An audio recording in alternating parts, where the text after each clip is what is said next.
नमस्कार और आज के इस खास बातचीत में आपका स्वागत है। हमारे पास बैंकिंग के सिद्धांतों और प्रैक्टिस से जुड़े कुछ दस्तावेज हैं और आज हम एनआरआई यानी नॉन रेजिडेंट इंडियन बिजनेस के जो ऑपरेशनल पहलू हैं उन पर थोड़ी गहराई से नजर डालेंगे। बिल्कुल। मतलब हमारा मकसद ये है कि एनआरआईज और पीआईओज के लिए जो अलग अलग तरह के बैंक खाते हैं उनको समझें। ये कैसे काम करते हैं, इनके नियम क्या हैं और इनके पीछे की सोच क्या है। हाँ, और ये समझना इसलिए भी ज़रूरी है क्योंकि ये खाते सिर्फ पैसे रखने के लिए नहीं है।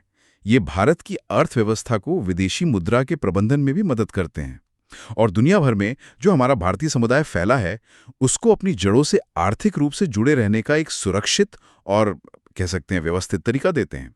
और इन सभी नियमों को फीमा यानी फॉरेन एक्सचेंज मैनेजमेंट एक्ट के तहत आरबीआई द्वारा बनाया और नियंत्रित किया जाता है। तो चलिए इसे खोलते हैं। सबसे पहले ये खास खाते कौन-कौन से हैं जिनके बारे में हमें जानना चाहिए? देखिए, स्रोतों के अनुसार मुख्य रूप से 3 तरह के खातों की अनुमति है। पहला है नॉन रेजिडेंट एक्सटर्नल रुपए अकाउंट स्कीम, जिसे हम एनआरई अकाउंट कहते हैं। दूसरा foreign currency non resident account bank scheme यानी एफसीएनआरबी अकाउंट। और तीसरा है non resident ordinary account scheme या एनआरओ अकाउंट। आज हम मुख्य रूप से पहले दो एनआरई और एफसीएनआरबी खातों पर ही ध्यान केंद्रित करेंगे। ठीक है, तो एनआरई अकाउंट से शुरू करते हैं। इसकी सबसे बड़ी खासियत क्या है? एनआरई अकाउंट एक रुपए अकाउंट है। इसका सबसे बड़ा आकर्षण ये है कि इसमें जमा मूलधन और ब्याज दोनों को पूरी तरह से भारत के बाहर भेजा जा सकता है। मतलब ये फ्रीली रिपैट्रिएबल होते हैं। फ्रीली रिपैट्रिएटेबल? जी, इसे एनआरआईज और पीआईओज दोनों खोल सकते हैं और ये सेविंग्स, करंट, रिकरिंग या फिक्स्ड डिपॉजिट किसी भी रूप में हो सकता है। अच्छा, यहाँ एक दिलचस्प बात सामने आती है। क्या कोई एनआरआई भारत में रहने वाले अपने किसी रिश्तेदार के साथ मिलकर ये खाता खोल सकता है? हाँ, लेकिन एक बहुत महत्वपूर्ण शर्त के साथ। क्या शर्त? ये जॉइंट अकाउंट सिर्फ फॉर्मर और सर्वाइवर आधार पर खोला जा सकता है। फॉर्मर और सर्वाइवर, इसका क्या मतलब हुआ? इसका सीधा मतलब है कि जब तक एनआरआई या पीआईओ अकाउंट होल्डर जीवित है, तब तक भारत में रहने वाला रिश्तेदार सिर्फ एक पावर ऑफ अटॉर्नी यानी पीओए होल्डर के रूप में ही काम कर सकता है। वो मालिक नहीं होता। तो इस पीओए होल्डर की सीमाएं क्या हैं? मतलब वो क्या कर सकता है और क्या नहीं कर सकता? हाँ, ये एक बहुत ही जरूरी बिंदु है। पीओए होल्डर स्थानीय भुगतान मतलब लोकल पेमेंट्स कर सकता है। पैसा विदेश में सिर्फ और सिर्फ मुख्य अकाउंट होल्डर को ही भेज सकता है और भारत में जो अनुमत निवेश है वो कर सकता है। और क्या नहीं कर सकता? देखिए, पीओए होल्डर अपने नाम पर नया एनआरई अकाउंट नहीं खोल सकता और ना ही वो फंड को मुख्य अकाउंट होल्डर के अलावा किसी और को भारत से बाहर भेज सकता है। बिल्कुल नहीं? बिल्कुल नहीं। अच्छा, अब लेन देन की बात करते हैं। एनआरई खाते में पैसा कहाँ से आ सकता है? इसमें विदेश से बैंकिंग चैनलों के माध्यम से भेजी गई रकम जमा हो सकती है। अगर कोई एनआरआई भारत आता है तो वो फॉरेन करेंसी नोट भी जमा कर सकते हैं, बशर्ते उन्होंने उसे करेंसी डिक्लेरेशन फॉर्म पर घोषित किया हो। इसके अलावा खाते पर मिलने वाला ब्याज या दूसरे एनआरई सीएनआरबी खातों से ट्रांसफर, ये सब इसमें जमा हो सकता है। और टैक्स का क्या? यह हमेशा एक बड़ा सवाल होता है। एनआरई खातों का ये एक और बहुत बड़ा फायदा है। इन खातों में जमा राशि पर जो भी ब्याज मिलता है वो भारत में इनकम टैक्स से पूरी तरह मुक्त होता है। पूरी तरह से? जी हाँ, पूरी तरह से। साथ ही इन खातों में मौजूद बैलेंस पर वेल्थ टैक्स भी नहीं लगता। ठीक है, अब एफसीएनआरबी अकाउंट पर आते हैं। ये एनआरई से कैसे अलग है? यहाँ सबसे बड़ा और बुनियादी अंतर है।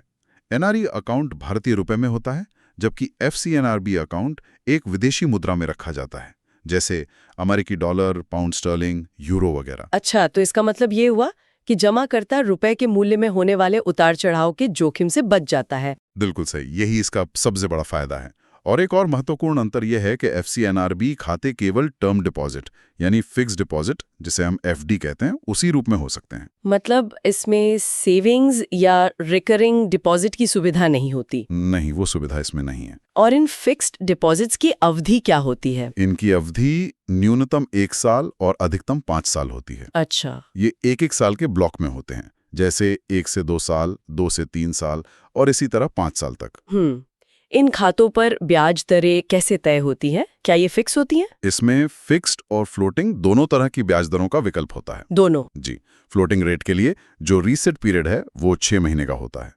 इन पर ब्याज की एक ऊपरी सीमा होती है जो संबंधित करेंसी के लिए तय ओवरनाइट ऑल्टरनेटिव रेफरेंस रेट से जुड़ी होती है। एक और प्रैक्टिकल सवाल, क्या इन एनआरई या एफसीएनआरबी डिपॉजिट्स के आधार पर भारत में लोन मिल सकता है? हाँ, बिल्कुल। बैंक इन डिपॉजिट्स को सिक्योरिटी के तौर पर रखकर अकाउंट होल्डर या किसी तीसरे पक्ष को भारत में रुपए में लोन दे सकते हैं। हाँ, तो ये एक बहुत उपयोगी फीचर है। हाँ, लेकिन इसमें कुछ शर्तें हैं। जैसे लोन की जो रकम है उसे भारत से बाहर नहीं भेजा जा सकता और उसका इस्तेमाल खेती या रियल एस्टेट के कुछ प्रतिबंधित क्षेत्रों में नहीं किया जा सकता। इसके अलावा जो अधिकृत बैंकों की विदेशी शाखाएं हैं वो भी इन डिपॉजिट्स के आधार पर विदेश में लोन दे सकती हैं। ये वाकई में दिलचस्प है। अब एक आखिरी चीज, समय से पहले पैसे निकालने यानी प्रीमैच्योर विड्रॉल के बारे में क्या हमेशा पेनल्टी लगती है? आमतौर पर तो प्रीमैच्योर विड्रॉल पर पेनल्टी लगती है, लेकिन कुछ ऐसे मामले हैं जहां कोई पेनल्टी नहीं लगती। जैसे अगर डिपॉजिट को एक एफसीआरए-बी से एनआरई में या एनआरई से एफसीआरए-बी में बदला जाए, या फिर जब कोई एनआरआई स्थायी रूप से भारत वापस लौट रहा हो और अपने एफसीआरए-बी खाते को आरएफसी यानी रेजिडेंट फॉरेन करेंसी खाते में परिवर्तित करे, तो भी कोई पेनल्टी नहीं लगती। अच्छा, तो ये एक तरह की सुविधा है। जी, बिल्कुल। तो इन सभी बातों का निचोड़ क्या है? एक एनआरआई को इन दो खातों में से चुनते समय क्या सोचना चाहिए? संक्षेप में, चुनाव आपकी जरूरत पर निर्भर करता है। अगर आप रुपये में निवेश करना चाहते हैं और टैक्स फ्री ब्याज कमाना चाहते हैं तो एनआरई अकाउंट एक बेहतरीन विकल्प है, जहां आप मूलधन और ब्याज दोनों को वापस विदेश ले जा सकते हैं। लेकिन अगर एक्सचेंज रेट का डर हो तो? हाँ, अगर आप रुपये के एक्सचेंज रेट में होने वाले उतार चढ़ाव के जोखिम से बचना चाहते हैं और अपनी बचत को विदेशी मुद्रा में ही रखना चाहते हैं तो एफसीआरए-बी टर्म डिपॉजिट बेहतर है। यह मतलब स्थिरता प्रदान करता है। ये एक बहुत ही स्पष्ट और उपयोगी विश्लेषण था। तो कहानी शुरू होती है उस पहले कदम से, कोई व्यक्ति भारत छोड़कर बाहर जाता है और उसका स्टेटस नॉन रेजिडेंट हो जाता है। अब उसका जो सामान्य सेविंग्स अकाउंट था उसे बदलना पड़ेगा। यहीं से एनआरओ यानी नॉन रेजिडेंट ऑर्डिनरी अकाउंट की एंट्री होती है। जी, ये तो हम जानते हैं कि एक बुनियादी खाता है, पर इसके नियम उतने सीधे नहीं हैं। बिल्कुल नहीं। एनआरओ खाता आप समझिए एक तरह का गेटवे है। जैसे ही आप नॉन रेजिडेंट बनते हैं, आपके पुराने खातों को एनआरओ के तौर पर क्लासिफाई कर दिया जाता है। अच्छा। और अगर आपका कोई खाता नहीं है तो आप इसे खोल सकते हैं। इसमें दिलचस्प बात यह है कि भारत घूमने आया कोई विदेशी नागरिक भी इसे खोल सकता है। क्या सच में? बस एक टूरिस्ट वीजा पर? हाँ, बशर्ते उसके पास वैध वीजा हो।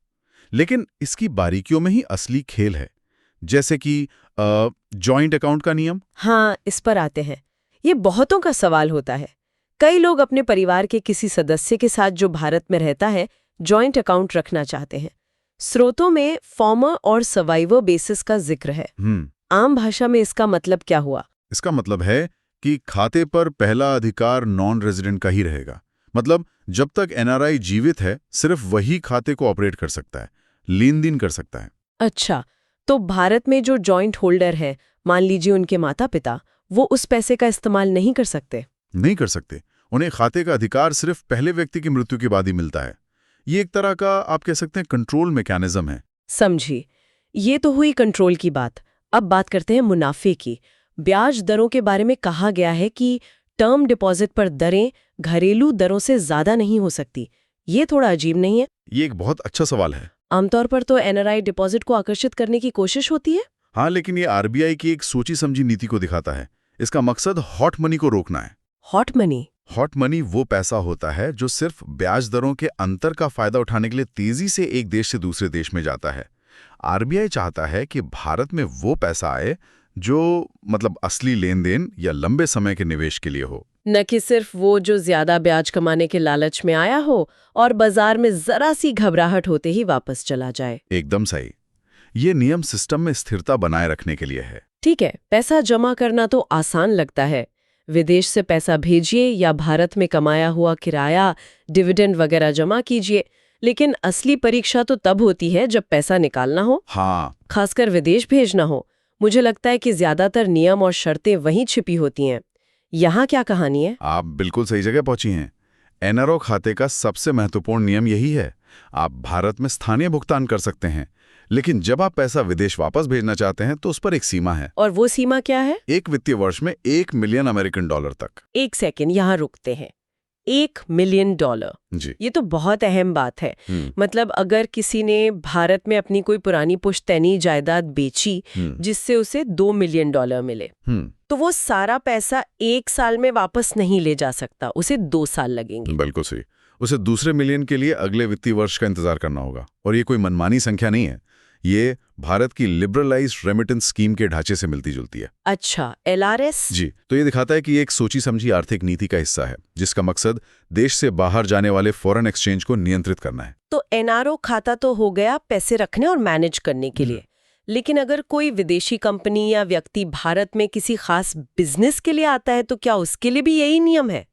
स्रोतों में एक स्पेशल खाता SNRR का जिक्र है। हाँ, SNRR यानी स्पेशल नॉन रेजिडेंट रुपया अकाउंट एनआरओ से बिल्कुल अलग है। ये व्यक्तिगत इस्तेमाल के लिए है ही नहीं। अच्छा। ये उन विदेशी कंपनियों या व्यक्तियों के लिए है जिनका भारत में कोई खास व्यावसायिक हित है, जैसे कोई बड़ा प्रोजेक्ट, मशीनरी का आयात निर्यात या किसी भारतीय कंपनी में निवेश। तो SNRR खाता एक तरह से एक प्रोजेक्ट वॉलेट जैसा हो गया। बहुत अच्छी एनालॉजी है। मतलब आप किसी खास बिजनेस डील के लिए उसमें पैसा डालते हैं, उसे अपने पर्सनल खर्चों के साथ नहीं मिला सकते और प्रोजेक्ट खत्म होने पर बचा हुआ पैसा वापस ले जाते हैं। बिल्कुल वैसा ही है। इसकी अवधि भी आपके कॉन्ट्रैक्ट या व्यापार की अवधि से जुड़ी होती है, जो ज्यादा से ज्यादा 7 साल हो सकती है। और सबसे बड़ा फर्क ये है कि आप एनआरओ खाते से SNRR में पैसा नहीं डाल सकते। अरे जी, ये दोनों दुनियाएं बिल्कुल अलग रखी गई हैं। इस पर कोई ब्याज भी नहीं मिलता। क्यों? क्योंकि इसका मकसद कमाई नहीं, बल्कि व्यापारिक लेन देन को आसान बनाना है। ठीक है, ये बात समझ आई। इन सामान्य और विशेष खातों के अलावा कुछ देशों के नागरिकों के लिए भी अलग नियम है। हाँ, जैसे पाकिस्तान और बांग्लादेश के नागरिकों के लिए RBI की पूर्व मंजूरी जरूरी है, लेकिन इसमें एक छूट का भी जिक्र है जो काफी विशिष्ट लगती है। और ये एक मानवीय पहलू को दिखाता है। नियम यह है कि पाकिस्तान या बांग्लादेश के अल्पसंख्यक समुदायों के नागरिक, जैसे हिंदू, सिख, बौद्ध, जी, हिंदू, सिख, बौद्ध, जैन, पारसी और ईसाई, जो लॉन्ग टर्म वीजा यानी LTV पर भारत में रह रहे हैं, वे बिना RBI की पूर्व मंजूरी के एक एनआरओ खाता खोल सकते हैं। अच्छा, तो ये एक खास छूट है। जी, शर्त यह है कि उनके पास वैध वीजा और रेजिडेंशियल परमिट होना चाहिए। यह दिखाता है कि सिस्टम में कठोर नियमों के बीच भी खास परिस्थितियों के लिए गुंजाइश बनाई गई है। तो ये तो हुई पैसे रखने की बात, लेकिन ज्यादातर NRI भारत में सिर्फ पैसा नहीं रखते, वे यहाँ निवेश भी करना चाहते हैं, और सबसे बड़ा निवेश होता है प्रॉपर्टी में। बिल्कुल। जैसे ही कोई एनआरओ खाते से पैसा निकालकर घर खरीदने की सोचता है, नियमों का एक नया दरवाजा खुल जाता है। उसके बारे में क्या नियम है? और ये दरवाजा काफी बड़ा है। NRI, PIO और OCI कार्ड धारक भारत में आवासीय या व्यापारिक संपत्ति खरीद सकते हैं, उन्हें उपहार में भी मिल सकती है। लेकिन यहाँ एक बहुत बड़ी और स्पष्ट लाल रेखा है, और वो है कृषि भूमि। बिल्कुल, वे कृषि भूमि, बागान संपत्ति या फार्म हाउस नहीं खरीद सकते। इसके पीछे क्या तर्क हो सकता है? शायद देश की खाद्य सुरक्षा और किसानों के हितों की रक्षा करना, ताकि विदेशी पैसों से खेती की जमीन पर सट्टेबाजी ना हो। ये तो हुई कि क्या नहीं खरीद सकते। अब बात करते हैं कि कैसे खरीद सकते हैं। मान लीजिए एक NRI जोड़ा है, पति OCI कार्ड धारक है और पत्नी अमेरिकी नागरिक। वे भारत में एक अपार्टमेंट खरीदना चाहते हैं, तो क्या वे मिलकर खरीद सकते हैं? यहाँ ये 2 साल की शादी वाला नियम कैसे लागू होगा? ये एक बेहतरीन सवाल है, क्योंकि असल जिंदगी में ऐसी ही स्थितियां आती हैं। नियम कहता है कि एक नॉन रेजिडेंट, जैसे कि अमेरिकी नागरिक पत्नी, अपने NRI OCI जीवन साथी के साथ मिलकर संपत्ति खरीद सकती है। लेकिन एक शर्त है, मकसद ये सुनिश्चित करना है कि ये नियम असली परिवारों की मदद करे, न कि इसका कोई गलत इस्तेमाल हो। ठीक है, तो प्रॉपर्टी खरीद ली गई, कुछ साल बाद उसे बेचने का फैसला किया गया। अब सबसे बड़ा सवाल आता है, बिक्री से मिले पैसे को वापस विदेश कैसे ले जाएं? और यहीं पर नियमों का असली टेस्ट होता है। हाँ, और यहीं पर यह बात सबसे ज्यादा मायने रखती है कि प्रॉपर्टी खरीदने के लिए पैसा आया कहां से था। सिस्टम इस बात का पूरा हिसाब रखता है। अच्छा। इसे 2 हिस्सों में बांटते हैं। पहला, अगर प्रॉपर्टी विदेशी मुद्रा में खरीदी गई थी, यानी विदेश से बैंकिंग चैनलों के जरिए पैसा भेजकर या NRI NRF CNRP खातों से भुगतान करके। जो कि पूरी तरह से विदेशी कमाई का पैसा होता है। एकदम सही। उस स्थिति में बिक्री की रकम को वापस भेजना, जिसे रिपैट्रिएशन कहते हैं, काफी आसान है। आप खरीदी गई मूल राशि तक की रकम वापस भेज सकते हैं। लेकिन अगर प्रॉपर्टी NRO खाते के पैसे से खरीदी गई थी, जिसमें भारतीय आय भी हो सकती है, तो कहानी बदल जाती है। तो उस स्थिति में बिक्री से मिली रकम पर भी वो $1 मिलियन वाली सालाना सीमा लागू हो जाएगी। बिल्कुल। बिक्री से मिला पैसा पहले आपके NRO खाते में जमा होगा और फिर वहां से उसे विदेश भेजने पर वही $1 मिलियन प्रति वित्तीय वर्ष की सीमा लागू होगी। तो ये फिर से उसी मूल सिद्धांत पर लौटता है। जी, कि भारत में आए हार्ड करेंसी यानी विदेशी मुद्रा को वापस जाने देना आसान है, लेकिन भारतीय रुपए में हुई कमाई को बाहर भेजने पर नियंत्रण रखा जाता है। तो अब तक हमने भारत से बाहर रहने वालों की बात की। अब कहानी का आखिरी हिस्सा, जब कोई NRI सालों बाद भारत वापस लौटता है और फिर से निवासी बन जाता है। विदेश में जो उन्होंने संपत्ति बनाई है, बैंक खाते, शेयर, प्रॉपर्टी, उसका क्या होता है? क्या उन्हें उसे बेचना पड़ता है या भारत लाना पड़ता है? ये एक बहुत बड़ा सवाल है और यहाँ नियम काफी उदार और प्रैक्टिकल है।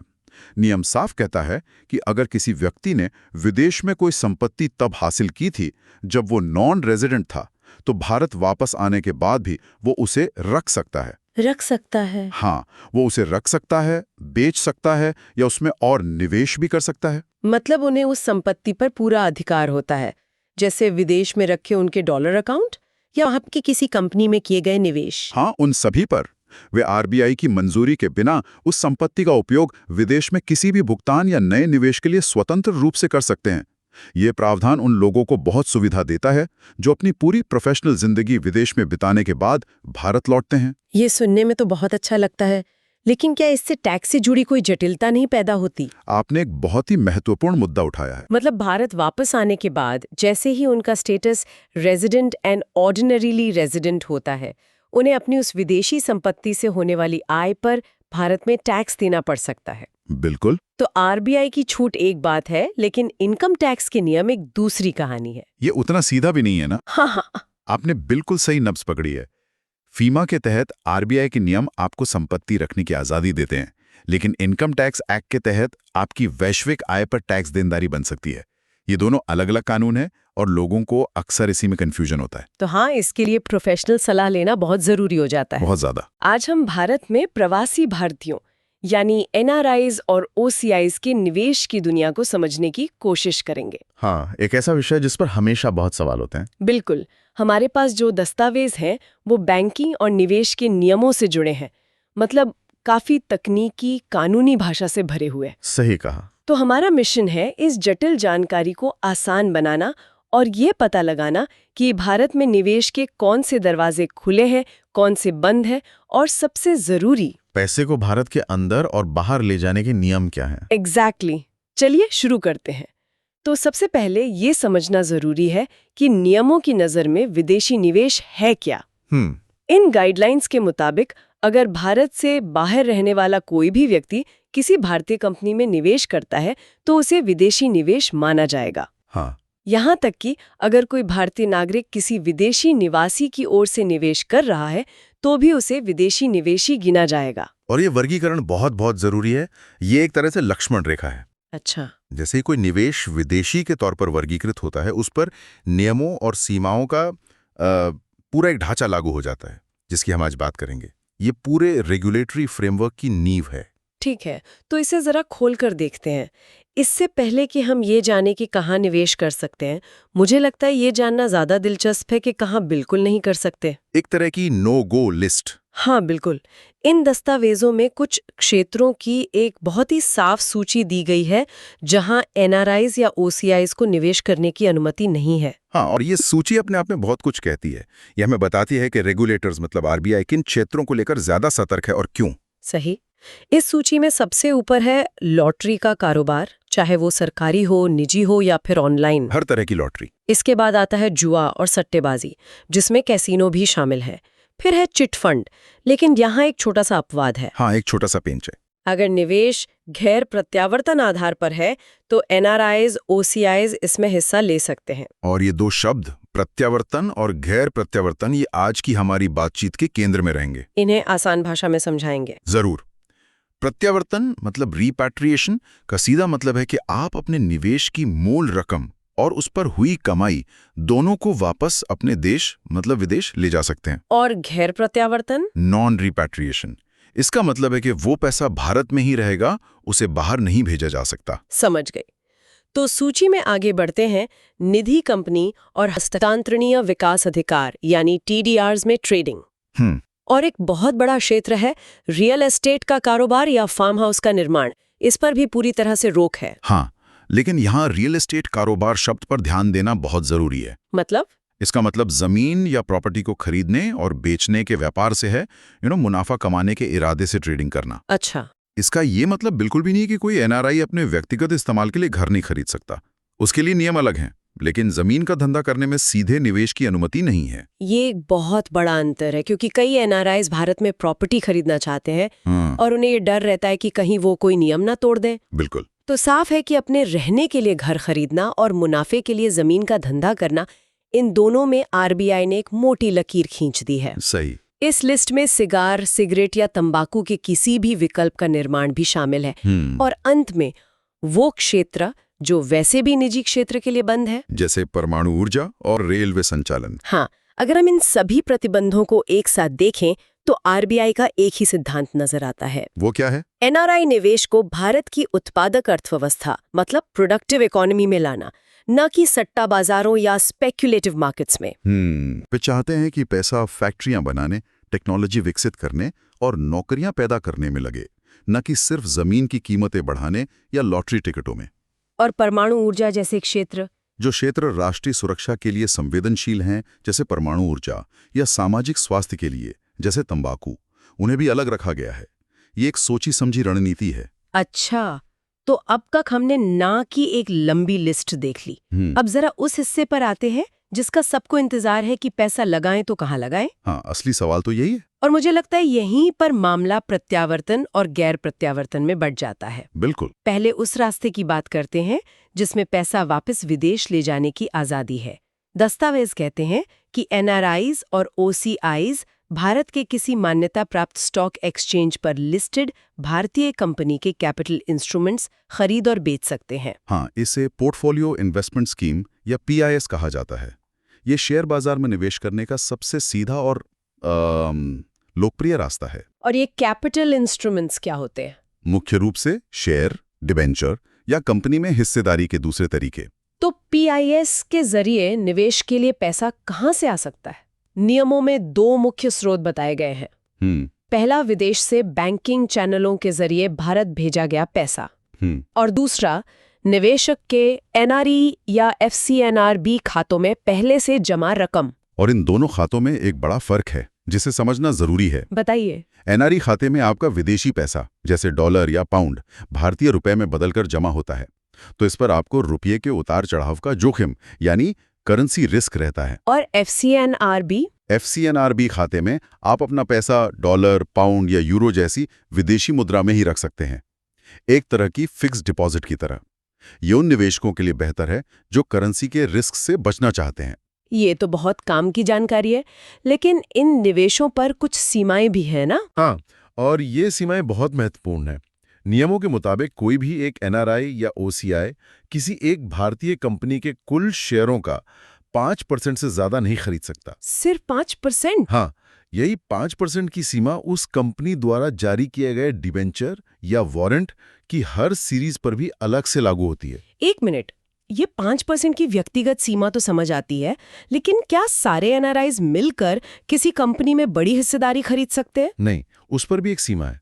सभी NRIs और OCIs की कुल होल्डिंग मिलाकर उस कंपनी की कुल शेयर कैपिटल के 10% से ज्यादा नहीं हो सकती। 10%? हाँ, तो व्यक्तिगत सीमा 5% है और सभी NRIs के लिए सामूहिक सीमा 10% है। ये 10% की सीमा तो बहुत कम लगती है। आजकल तो बड़ी बड़ी कंपनियों में विदेशी संस्थागत निवेशकों मतलब FIIs की हिस्सेदारी 40-50% तक होती है। सही बात है। तो फिर अकेले NRI निवेशकों के लिए इतनी सख्ती क्यों? क्या सरकार उन्हें FIIs जितना भरोसेमंद नहीं मानती? यह एक बहुत ही दिलचस्प सवाल है। इसके पीछे तर्क यह है कि FIIs यानी विदेशी संस्थागत निवेशक जैसे बड़े बड़े फंड्स, बहुत ज़्यादा रेगुलेटेड होते हैं और उनका निवेश ज़्यादा स्थिर माना जाता है। और एनआरआईज का? जबकि लाखों व्यक्तिगत एनआरआई निवेशकों का पैसा ज़्यादा अस्थिर हो सकता है, जिसे हॉट मनी भी कहते हैं। अच्छा। जो बाजार में तेजी से आ और जा सकता है। ये 10% की सीमा उसी अस्थिरता को नियंत्रित करने का एक तरीका है। हालांकि नियमों में एक लचीलापन भी है। वो क्या? अगर कोई कंपनी चाहे तो अपनी जनरल बॉडी मीटिंग में एक स्पेशल रेजोल्यूशन पास करके इस 10% की सामूहिक सीमा को 24% तक बढ़ा सकती है। अच्छा, तो ये कंपनियों के हाथ में है। हाँ, यह कंपनियों को विदेशी पूंजी आकर्षित करने के लिए ज्यादा गुंजाइश देता है, बशर्ते उनके अपने शेयरधारक इस पर सहमत हों। और जब इन निवेशों को बेचा जाता है तब क्या होता है? तब टैक्स चुकाने के बाद जो पैसा मिलता है उसे निवेशक के एनआरई या एफसीएनआर-बी खाते में जमा किया जा सकता है या फिर सीधे विदेश भेजा जा सकता है। यही प्रत्यावर्तन की असली आजादी है। बिल्कुल। ठीक है, तो पीआईएस के जरिए पैसा वापस ले जाने का रास्ता तो साफ है, लेकिन ये काफी सीमित भी है। सिर्फ लिस्टेड कंपनियां, और वो भी 10 या 24% की सीमा के साथ। लेकिन क्या हो अगर कोई निवेशक अपना पैसा भारत में ही रखना चाहता हो? क्या उसके लिए ज्यादा दरवाजे खुलते हैं? और यहीं पर गैर प्रत्यावर्तन वाला रास्ता तस्वीर में आता है। बिल्कुल, और ये रास्ता बहुत अलग है।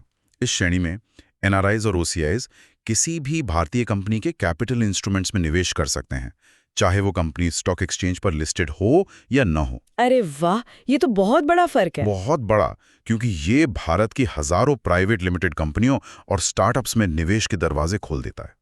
यही नहीं, इस रास्ते से लिमिटेड लाइबिलिटी पार्टनरशिप यानी एलएलपी की पूंजी में भी योगदान दिया जा सकता है। हाँ।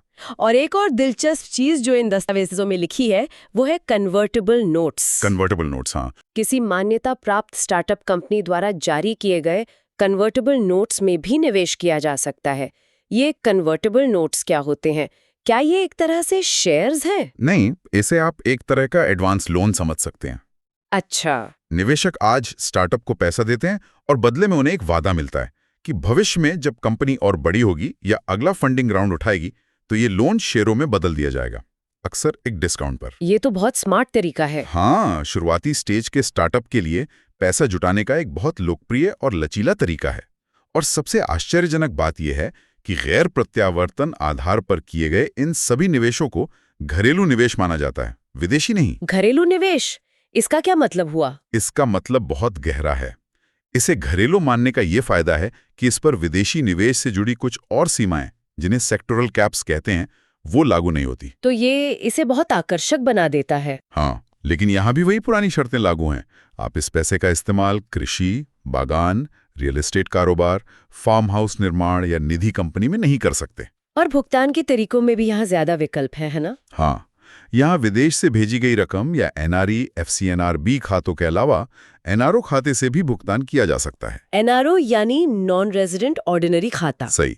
एनआरओ खाता उन एनआरआईज के लिए होता है जिनकी भारत में कोई आय होती है, जैसे किराए से या किसी पुराने निवेश से। और सबसे महत्वपूर्ण नियम जो इस पूरे रास्ते को परिभाषित करता है वो बिक्री से जुड़ा है।